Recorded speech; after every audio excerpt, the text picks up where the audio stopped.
We've all heard of comfort food, the kind of food you like to eat regardless of its nutritional value, but it just makes you feel good. Did you know movies operate the same way? That's right, we're going to talk about the movies that we like regardless of critical praise, box office totals, and overall audience reception. These are the movies we love for being what they are, why they are, and how they are. These are our comfort flicks. This is no ordinary dagger. Releasing the sand turns back time. You must protect it. That's impossible. Difficult, not impossible.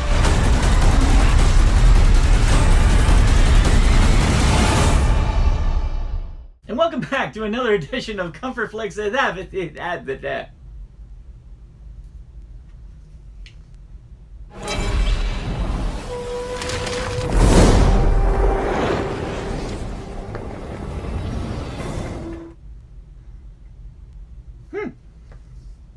I should use this more often.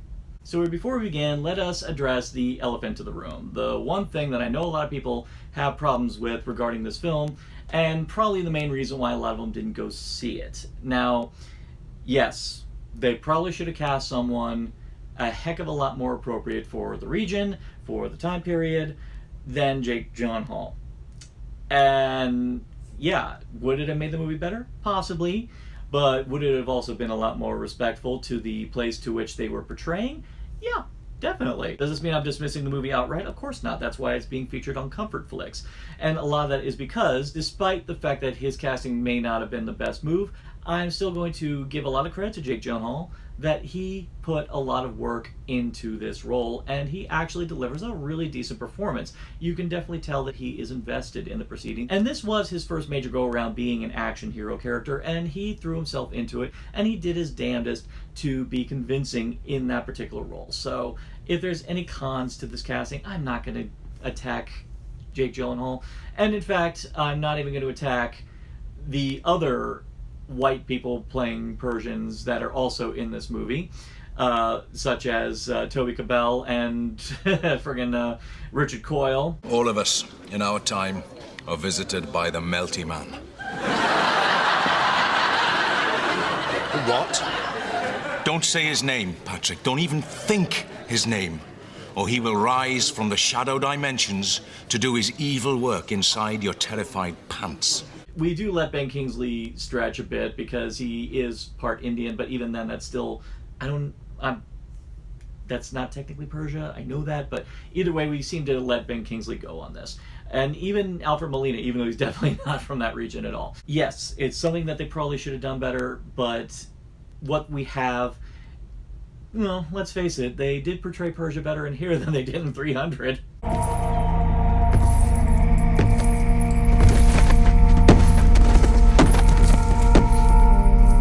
Come, Leonidas. But that's another video. So now that we got that out of the way, let us talk about video game-based movies. Now, history has shown, and stats have shown, that video game-based movies are not that great. And people have been wondering for the longest time, and many a filmmaker have been trying to crack that particular egg, trying to figure out what makes a great video game-based movie. Not good for a video game movie, great video game-based movie. And that's something that they've been trying to do since the days of Super Mario Brothers. And I feel it only has been recently that there's some headway being made into actually trying to make a good video game-based movie. Recently we had Detective Pikachu and Sonic the Hedgehog.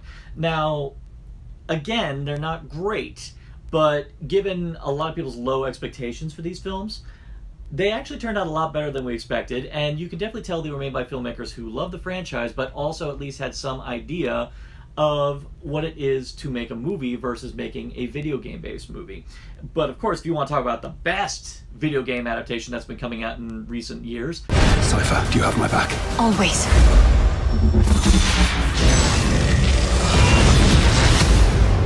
And I suppose because Castlevania is so good, it's giving people a better idea of what we want from a good video game adaptation. Now, the major con of a video game-based movie is that it takes away the one thing that we love video games for, specifically our own capacity to control them. Without that, we're just watching glorified cutscenes, high-budget cutscenes. And unfortunately, some turn out like the very first Resident Evil on PS1, or if you're lucky, some of them are a bit more like recent fare. And there is a problem with that. And unfortunately, the stories that a lot of them tend to follow, because they're trying so desperately to be loyal to the source, it ends up following the video game narrative of they got to get to this spot, then they got to get to this spot, and then they got to go to the final big bad kind of thing. There is a problem with that. And the filmmakers need to realize that there's no way that you're going to 100% give us the video game experience, because it's not a video game, it's a movie. So try your best to be a movie. And it's on this point is why I consider Prince of Persia: The Sands of Time to be a comfort flick, because I actually feel that this is one of the first video game-based movies that actually endeavored to try to be a movie, first and foremost. The title of this film indicates that it is heavily based on the Sands of Time trilogy that came out starting with the PS2, actually no, throughout the PS2, and also continued on with the Forgotten Sands, which is widely considered to be the most successful run of the Prince of Persia game series. It's obvious to me that they could not make a full-blown straight adaptation of that game, because unfortunately, when you really whittle it down, the story of the game is not particularly substantial. You only have three main characters: the prince, Farah, and the vizier. And the core plot is that the prince, in his hubris, unleashes the Sands of Time and ends up spending the bulk of it avoiding death traps and fighting sand zombies. They never really specify what they're called. I guess they just say time demons or just demons kind of thing. And a lot of it is strictly the camaraderie between him and the princess. The majority of the game is pretty much dodging death traps, periodically reversing time, and a lot of really great sword battles. It's not that much of a story, which does not for a good movie make. And this to me was the first step in why this really works as a video game-based movie, because they actually got Jordan Mechner, the creator of the game, involved and had some say in the story process. And to me, that's the first step where this movie shined, is that they actually endeavored to want to focus on a lot of heady themes and even try to add a little semblance of political intrigue. They wanted to focus more on building this gargantuan world, which really, when you think about, is not portrayed on film as much as people think. And they filmed a lot of it out of Morocco, and they also built a lot of great sets. The production design is outstanding. The attention to detail is glorious. There's a lot of great extra work in this film, and the costumes are excellent. I mean, look at this dagger. This is an amazing dagger, and this is just a small example of the exquisite production design throughout the entire thing. So if there's any shortcomings of this film, it is not on the technical side. This is a good-looking film. And while people would want to see more action,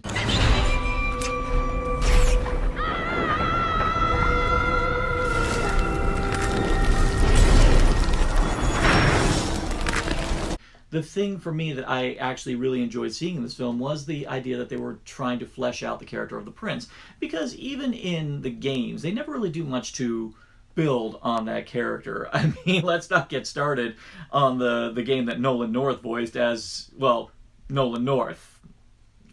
Even Nolan North took issue with that. And they wanted that just all-American, with the all-American guy, but insane look what he abs. looks like. Here they actually tried to flesh out the character of the prince, and in doing so they want to explore the idea of what is it that truly makes a person great. Is it where they're born, or is it the sum total of their character? And to me, I actually feel they did a great job focusing on that in the right times and having that be the driving force for a lot of the characters. It's actually that thought process that motivates the main villain of the piece, and it's also the thing that really makes the bond that the prince has with his brothers much more poignant, and it makes you like the brothers more because they still love him and accept him as a brother in lieu of the fact of where he's from and the fact that he's adopted. It's actually a really cool thing to take into consideration, and why it's actually kind of crushing that the course of this movie, the prince is on the outs with his brothers because they think that the prince murdered their father. These are things that when I initially watched this film, I actually had to sing praises to, because I was really impressed that they wanted to take this opportunity to build something much more expansive and give us characters with actual dimension. Now, this movie is not perfect, I have to admit that. But what's intriguing is that this movie isn't perfect for not the usual reasons a video game-based movie isn't perfect. It's more the fact that the filmmakers and the writers seem more interested in focusing on one aspect that you really could tell that they weren't particularly adept at focusing on another aspect to it. The movie is directed by Mike Newell, and he has a wonderful filmography under his belt. Only a couple years prior to this, he directed Harry Potter and the Goblet of Fire, and for me, that's actually one of my favorite of the Harry Potter movies. You have yours, I have mine. That's where we're going to have to leave it at that. So I can definitely see the rationale in hiring Mike Newell based on his work on Goblet of Fire, but the thing is, the action in Prince of Persia was always going to be different than the action in a Harry Potter movie. Because the major thing people are going to want to see from a Prince of Persia movie is a lot of great sword fighting and a lot of great acrobatics, and they want to see them joined. And while I will say the action is very well conceived as far as like the staging, as far as like where they occur, really good scenery, really good setups. And I think you could probably blame Jerry Bruckheimer for this because he has a very set way that he likes to see his action sequences. The fight sequences, the chase sequences in here, unfortunately, are extremely over-edited. And recently, thanks to stuff like John Wick, we have actually become very much more enamored with stunt work and having movies that showcase the stunt work using practical fight sequences. And the reason why we like that so much is because we like to know that these are people actually doing this, that there's no cutting to say like, okay, they only did it up to this point, okay, change angle, now they're doing it at this angle. It helps the action sequence flow a lot more, and it definitely gives us this sense of realism because we're actually watching the stuntmen, and even in some cases the actors themselves doing the fights themselves. Even though you can tell Jake Gyllenhaal still tried to sell the fact that he's doing a lot of these sword fights, because of the editing, you never really get the vibe that he is doing this. You feel like a lot of it maybe just be wire work. You get this feeling that he's safe in a lot of the fight sequences because of the editing. You can tell that because they cut it in the way they did, it means that they probably did a lot of filming strictly with the stuntman. And given how much work that I know Jake Gyllenhaal put into prepping for this movie, I feel like it's a disservice to all that work when it really would have been interesting to see if Jake Gyllenhaal really went the full nine to try and sell these action sequences. Even in some of the Marvel fare, they do a good job showcasing a lot of great fights in order to bring the audience in. So it is possible to do really high budget movies with some really great action sequences that really get the audience revved up, and it's a shame that they kind of dropped the ball on that with Prince of Persia.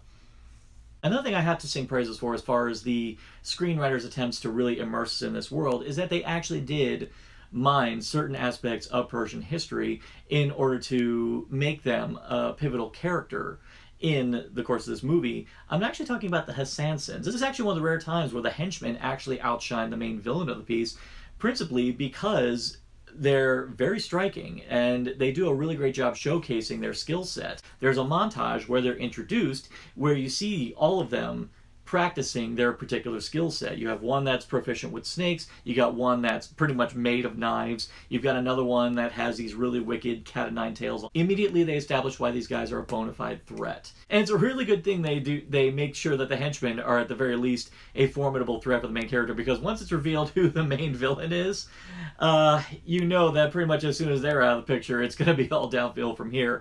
Now, I suppose I'm going to have to give a...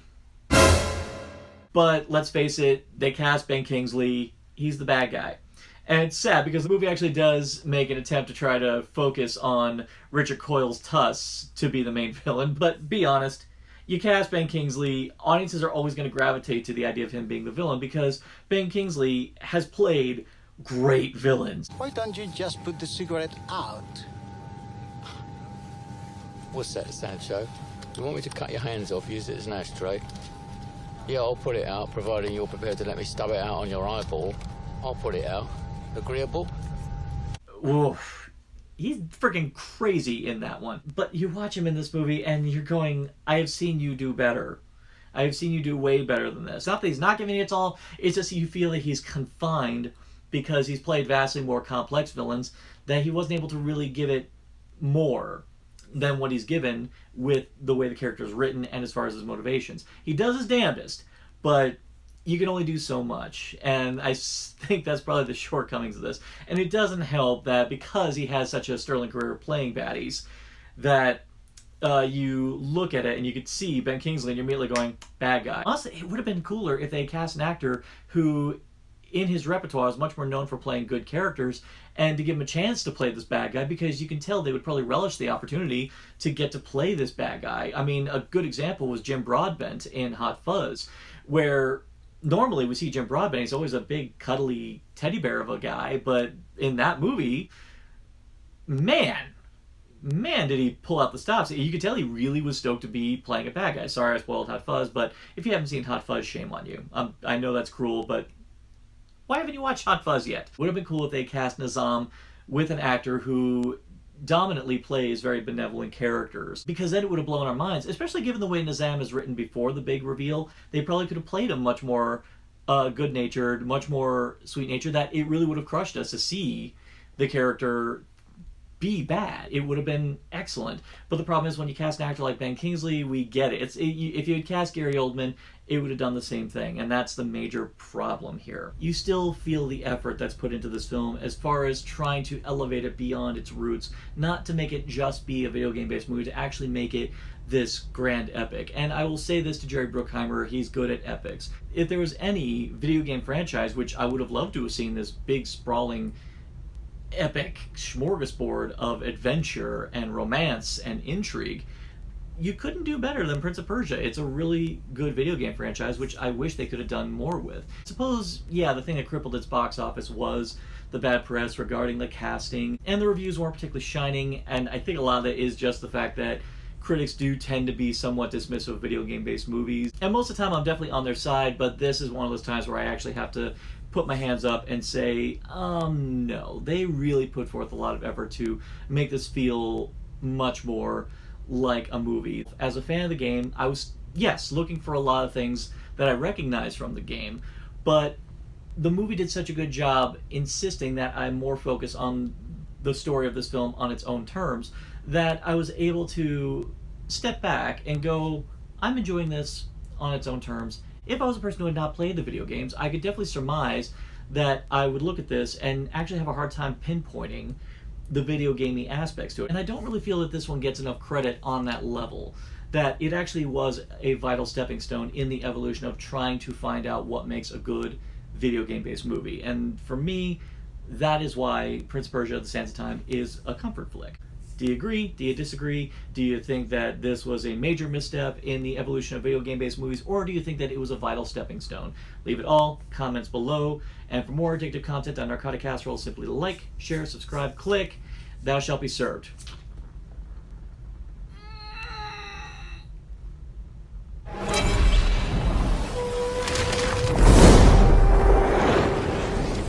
Click. Thou shalt be served.